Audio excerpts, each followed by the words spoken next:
하나님의 관심이라는 제목으로 함께 말씀 나누도록 하겠습니다. 아주 작은 기대나 소망도 없습니다. 이스라엘 사람들은 지금 아주 작은, 아주 조금의 기대도 없습니다. 고된 하루가 끝나면 마치 죽는 것처럼 눈을 감고 눈 감자마자 곧바로 해가 뜹니다. 그게 바로 이스라엘 노예들의 삶입니다. 아침마다 뜨는 태양이 애굽의 상징이거든요. 그들에게는 평화와 번영과 보호의 상징입니다. 그들에게는 풍요를 가져다주는 최고의 신이 바로 태양인데, 그 태양의 찬란함, 그것은 그냥 이스라엘 사람들에겐 그저 낮에 노동과 학대가 시작하는 아침을 알릴 뿐이고, 또 노동 중에, 그 다음에 고통 중에는 괴로움을 더할 뿐입니다. 또 태양뿐 아니라 식수원이고, 또 식수원이었었던 나일강은 애굽 사람들에게는 풍요의 상징입니다. 풍요의 상징이고, 그것을 상징하는 신으로 섬겼지만 이스라엘 자손들에겐 그저 내가 낳은 아들들을 떠내려 보내야 됐던 그 통으로 삼켰었던 죽음의 신일 뿐입니다. 또 애굽의 상징과도 같은 아주 화려한 도시가 있습니다. 비돔과 라암셋이거든요. 그 비돔과 라암셋은 그저 노예들의 피와 학대 위에 세워졌을 뿐입니다. 그러니 애굽의 화려함과 찬란함은 그것이 곧 이스라엘 백성들에게는 고통의 흔적들일 뿐입니다. 예전에는 그나마 조금 기대가 있었던 때가 있었습니다. 언제냐 하면 히브리 아이 중에 유일하게 살아남아서 애굽의 궁에서 크고 있었던 바로의 손자로 살고 있었던 모세였습니다. 그를 기대했습니다. 그가 우리를 살려주지 않을까? 그 때문에 또 그가 성장하고 또 궁 안에서 영향력을 갖게 되면 이스라엘 백성들에게 또 고통을 좀 감소시켜주진 않을까? 그런 기대를 가졌는데 그 모세가 어느 날 순식간에 사라져버리고 나타나지 않습니다. 그리고 지푸라기와도 같았었던 그 왕이 사라진 이후에 여전히 종살이는 계속됩니다. 끝도 없습니다. 언제 끝날지 알 줄 모르는 이 고통은 사람을 굉장히 힘들게 하겠죠. 또 오늘 본문에 보니 그렇게 또 여러 해가 지나갔습니다. 그리고 어느 날 애굽의 왕이 죽었습니다. 애굽의 왕이 죽었다는 것은 새로운 왕이 등극한다는 이야기겠죠. 고대 이집트에서는 왕이 죽고 새로운 왕이 등극을 하면 죄인들을 사면해주고 감옥의 죄수들을 풀어주고 노예들을 풀어주는 그런 관습이 있었다고 합니다. 그래서 지금도 남아있는 람세스 4세의 그 기념하는, 즉위를 기념하는 노래가 있는데 그 내용의 가사가 이런 내용이라고 합니다. 이집트의 기쁜 날이다. 도망자들아 마을로 돌아와라. 숨어지는 자들아 모습을 드러내라. 감옥에 갇힌 자들아 풀려날 것이다. 뭐 이런 뜻입니다. 새로운 왕의 즉위 소식을 듣고 이스라엘 사람들은 아마도 신락 같은 희망을 또 한 번 가졌을 거예요. 어떤 희망을 가졌을까요? 드디어 우리에게도 좋은 날이 올지도 모르겠구나. 어쩌면 우리에게도 좋은 소식이 들리겠구나. 그리고 기대하고 있었습니다. 근데 본문을 보니 애굽의 왕은 죽었고 이스라엘 자손의 고된 노동은 계속되었습니다. 전혀 변하는 것이 없었다는 것이죠. 여전히 아침이 되면 애굽의 찬란한 태양은 떠오르고 그것은 곧 그들의 고통의 시작이었고 또 고된 노동에 시달리면서 그렇게 살아갑니다. 언제 끝날지 모릅니다. 그렇게 살아온 것이 400년입니다. 400년. 전혀 희망이 없을 것 같습니다. 400년. 짧지 않죠? 여러분 여기 400년이 얼만큼 긴지 아십니까? 우린 경험할 수 없는 시간입니다. 그렇죠? 여기 우리 애들은 40년 경험하기도 아직 벅찹니다. 여기 40년을 경험하신 분들 되돌아보십시오. 40년이 얼마나 긴 세월인지. 400년입니다. 장작 400년. 400년 동안 이스라엘 자손이 애굽에서 고통당하고 있습니다. 하나님이 어디 계시는지 보이지 않는 것 같습니다. 여기는 애굽이니까 가나안의 하나님이었었던 여호와는 따라오지 않았는지도 모르겠습니다. 이스라엘의 하나님 도대체 어디 계십니까? 이 고통 속에 우리를 그냥 홀로 두는 겁니까? 죽었나 봅니다. 혹은 자나 봅니다. 아니면 애굽의 신들이 너무 많아서 가나안의 하나님은 힘도 못 쓰나 봅니다. 진작에 우리를 버렸나? 어쩌면 우리를 포기했나? 이런 생각이 들지도 모르겠습니다. 왜냐하면 전혀 우리의 삶에, 우리의 주변에 하나님이 살아계시다는 흔적이 보이지를 않는 거예요. 잠시 잠깐도 하나님께서 나와 함께 하신다는 것을 갖다가 느끼기가 쉽지 않은 겁니다. 엄청난 기적을 원하는 것도 아니고 어마어마한 이적을 바라는 것도 아니고 그저 지금 당하고 있는 이 고된 삶, 노예로서의 삶, 학대받는 삶, 여기에서 조금만 경감시켜 주셨으면 좋겠어요. 그런데 그것까지도 안 되는 거예요. 하나님은 철저하게 우리를 쳐다보지 않나 보다. 우리를 버려뒀나 보다. 철저하게 버림받았구나. 혹 이게 이스라엘 사람들만의 생각이 아니라 어쩌면 우리들 생각인지도 모르겠습니다.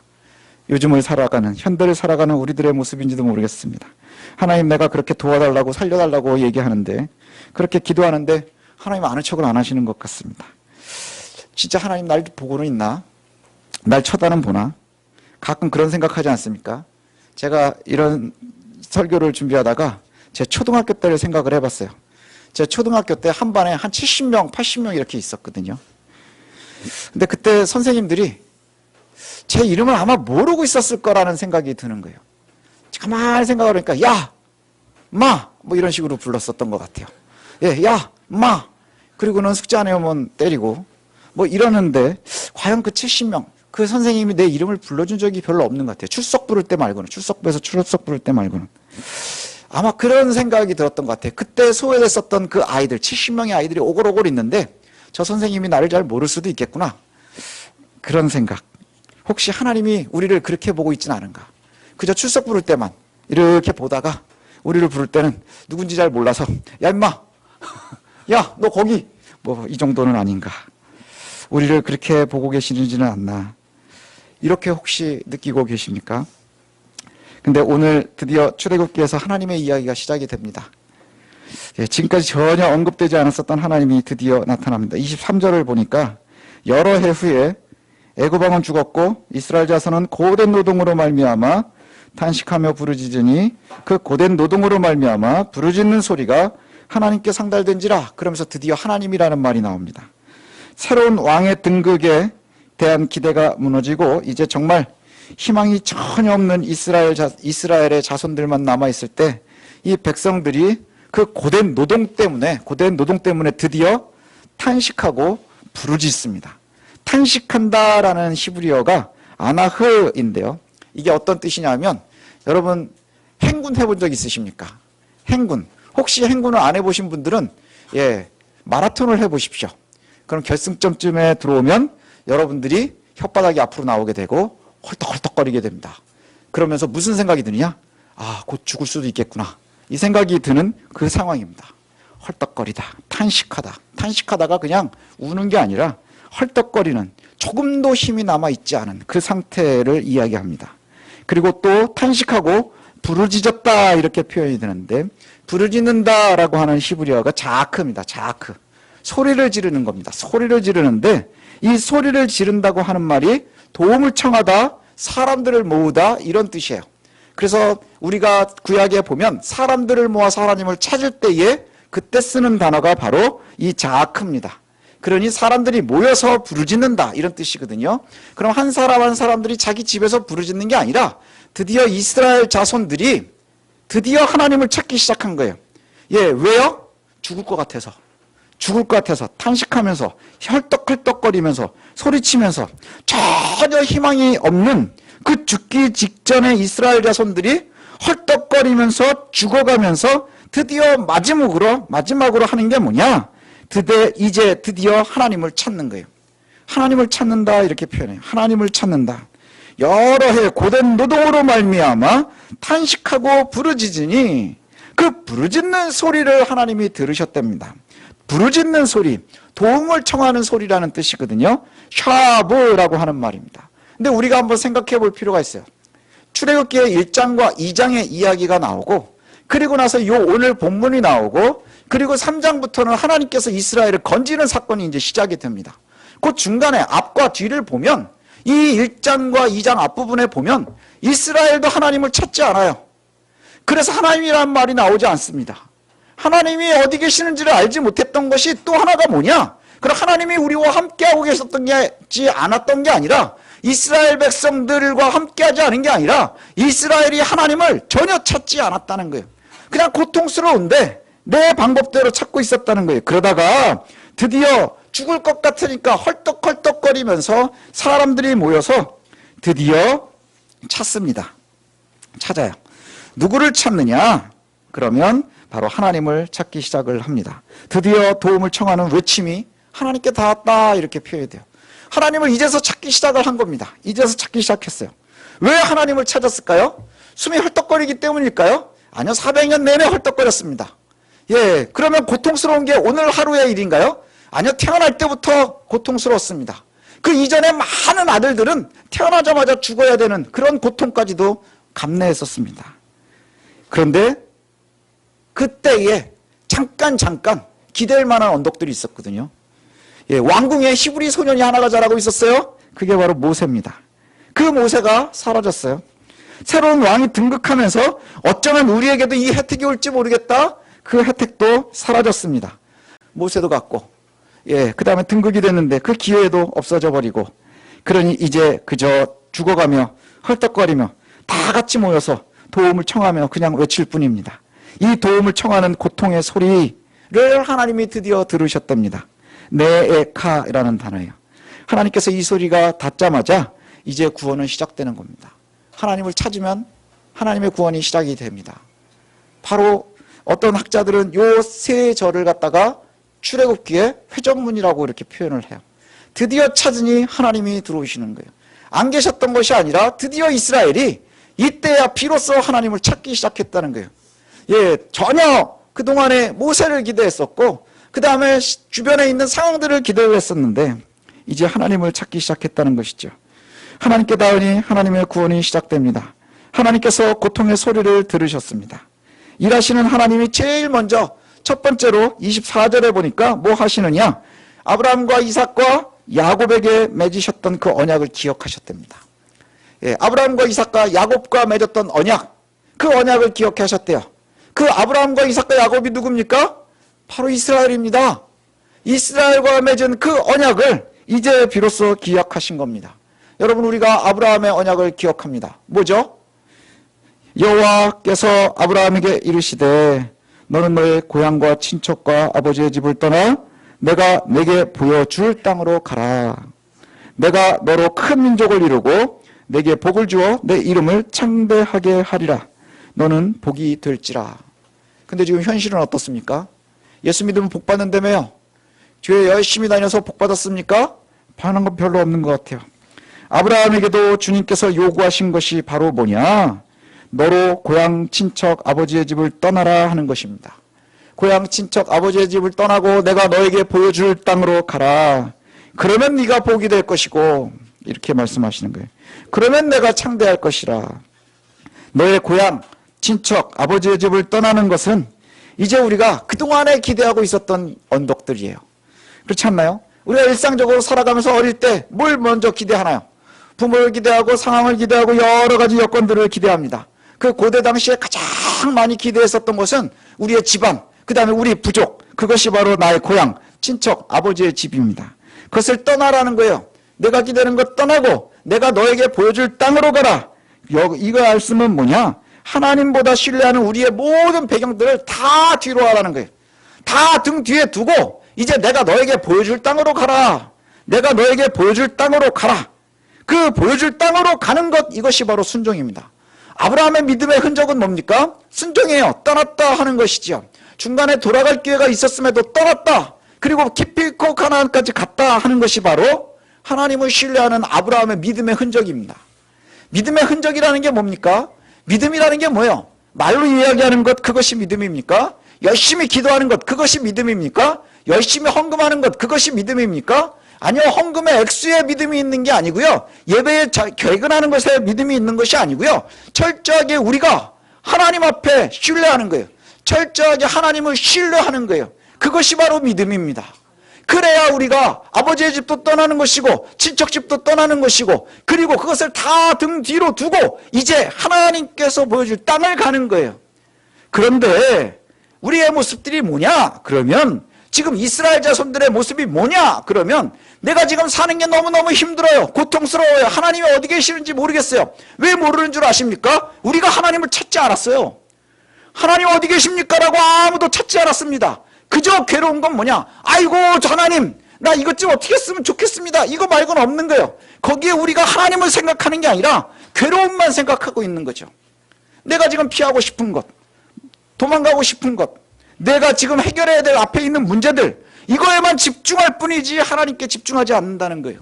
그냥 모세만 잠깐 집중했다가 또 저 이집트의 왕이 바뀌는 것만 조금 집중했다가 우리에게 그동안에 힘이 되었었던 고향이나 친척이나 아버지의 집을 의지하면서 그러면서 말로는 하나님을 찾는다 하는 거예요.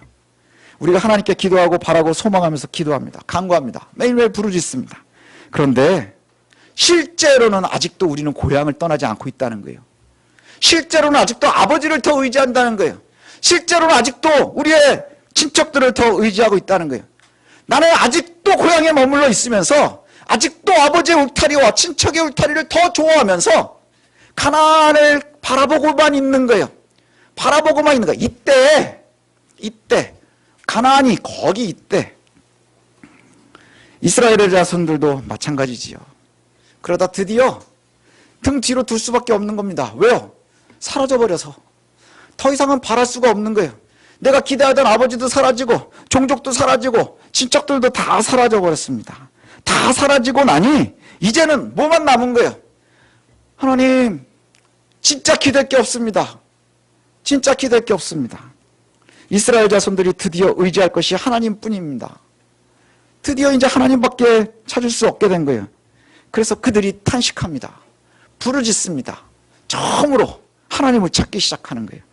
그러자 하나님께서 그 음성을 이제 들으시기 시작하는 겁니다. 그 음성을 듣고 뭐 하세요? 아브라함과 이삭과 야곱과 맺으셨던 그 언약을 기억하셨대요.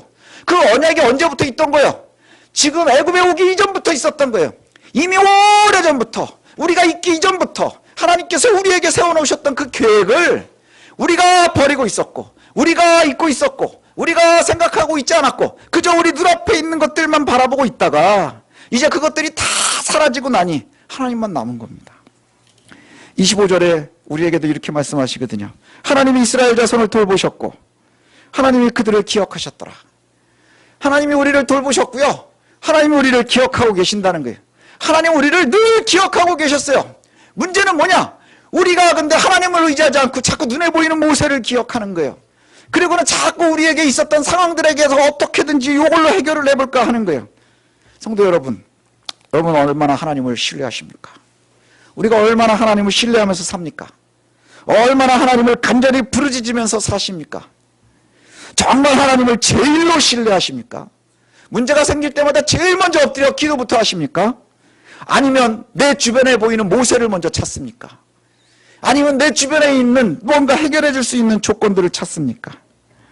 실제로 이스라엘이 신뢰했었던 애굽 왕실의 히브리 왕자 모세는 도망가 버렸습니다. 애굽의 바로의 즉위식이 줄 기회도 기다리고 있었지만 아무 일도 일어나지 않았습니다. 아직도 떠나지 못한 나의 고향이 어딘지 보십시오. 아직도 내가 미련을 버리지 못하는 친척 아비집은 어딘지, 혹시 아직도 우리는 거기에 살고 있으면서 가나안이 있대, 가나안을 바라본대 그러고 있지는 않은지 되돌아봐야 됩니다. 23절, 24절 우리가 함께 읽으면서 말씀을 마쳤으면 좋겠어요. 하나님께서 나의 탄식을 들으시나 이렇게 의심될 때 이 말씀을 한번 비춰봤으면 좋겠습니다. 하나님, 내 말씀은 들으시긴 하나, 하나님 나와 함께 하시긴 하나, 그런 의심이 들 때 23절, 24절을 한번 읽어보시면 좋겠습니다. 함께 읽어보겠습니다. 시작. 여러 해 후에 애굽 왕은 죽었고 이스라엘 자손은 고된 노동으로 말미암아 탄식하며 부르짖으니 그 고된 노동으로 말미암아 부르짖는 소리가 하나님께 상달된지라. 하나님이 그들의 고통 소리를 들으시고 하나님이 아브라함과 이삭과 야곱에게 세운 그의 언약을 기억하사 이제 고향 친척을 뒤로 하고 여호와를 온전히 따를 때 우리에게도 이렇게 말씀하실 겁니다. 25절에 보니 하나님이 이스라엘 자손을 돌보셨고 하나님이 그들을 기억하셨더라. 25절이 참 좋은 말씀인 것 같아요. 예, 여기 이스라엘 자손에 여러분 이름을 넣어서 한번 읽어보십시오. 그럼 정말로 기쁨이 될 겁니다. 여러분의 이름을 넣어서 한번 읽고 말씀을 마치겠습니다. 25절입니다. 이스라엘 자손에 여러분 이름 석자를 넣어보십시오. 읽겠습니다. 시작. 하나님이 우성민을 돌보셨고 하나님이 그들을 기억하셨더라. 하나님은 절대로 우리를 버려둔 적이 없습니다. 우리가 등지고 있었을 뿐이라는 것이지요. 아직도 신뢰하지 못하십니까? 이제 하나님이 우리를 돌보시고 하나님이 우리를 기억하신다는 것 놓치지 마시기를 바랍니다. 아직도 우리가 도망간 모세를 기다리지 마십시오. 그리고 세상이 우리를 바꿔줄 거라 기대하지 마십시오. 우리가 신뢰할 것은 하나님이심을 놓치지 마시기 바랍니다. 하나님께서 우리를 기억하시고 하나님께서 우리를 돌봐주실 줄로 믿고 기대하시고 담대할 수 있는 저와 여러분들 되시기를 소원합니다.